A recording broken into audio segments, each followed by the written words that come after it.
Assalamualaikum warahmatullahi wabarakatuh. Kembali lagi di channel Up Info.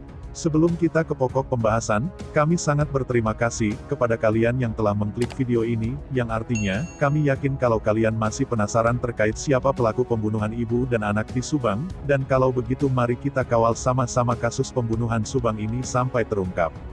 Kasus pembunuh Subang terbaru, sampai saat ini Wahyu sulit dihubungi, apakah saksi ini menghilang?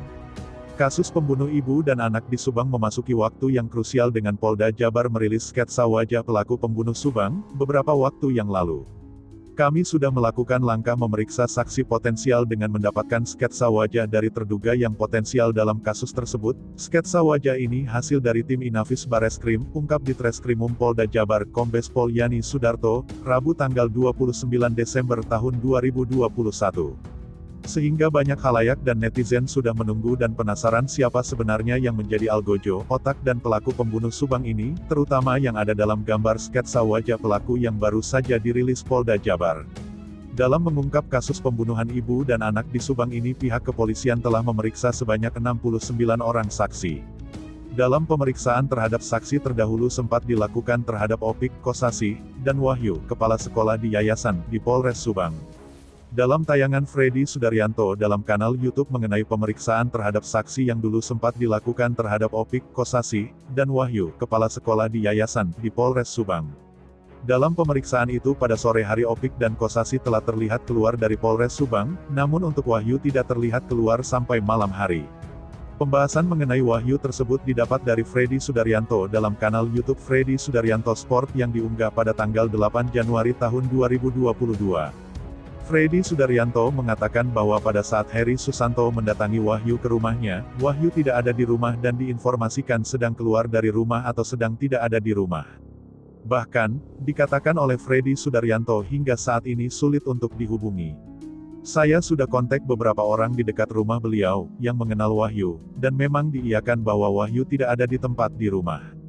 Bahkan keberadaan Wahyu yang sulit ditemui ini menjadi hal yang dipertanyakan, kata Freddy Sudaryanto.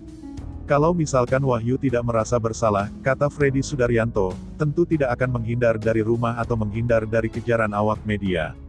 Kalau memang tidak merasa bersalah, ungkap Freddy Sudaryanto. Namun Freddy Sudaryanto menduga kemungkinan Wahyu sedang menjaga privasinya dan tidak ingin dilibatkan dalam perkara kasus pembunuhan ibu dan anak di Subang. Disebutkan Freddy Sudaryanto ada dua kemungkinan, yaitu, Wahyu terlibat dalam pembunuhan ibu dan anak di Subang dan yang kedua tidak ada keterlibatan dalam kasus ini, namun hanya saja Wahyu tidak mau dihubungi. Sampai saat ini keberadaan Wahyu belum diketahui, dan dikabarkan sebelumnya Wahyu telah mengundurkan diri dari kepala sekolah di yayasan. Sementara itu Anjas kembali menganalisa sebuah informasi yang dapatkan dari sumber istimewa.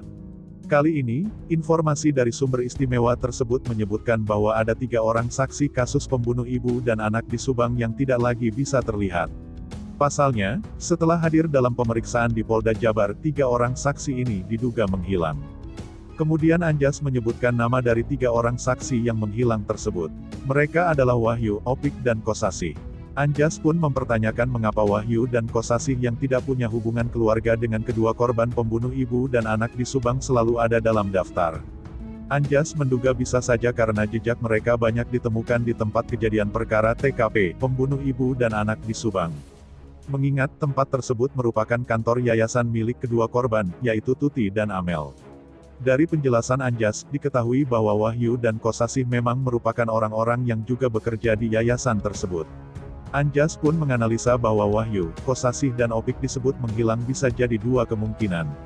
Pertama, mereka menghilang karena ketakutan. Artinya 3 orang saksi yang menghilang tersebut diduga terlibat dengan kasus pembunuh ibu dan anak di Subang. Yang kedua, bisa saja mereka menghilang karena stres. Mereka menghilang untuk tujuan healing, menghindari media ataupun penyidik. Nah, gimana menurut kalian? Demikian informasi kali ini, nantikan informasi lainnya hanya di channel Up Info. Mohon doa restunya, insya Allah kita sudah mengumpulkan beberapa saksi, dalam waktu dekat sudah mengarah kepada nama-nama tersangka. Mohon doa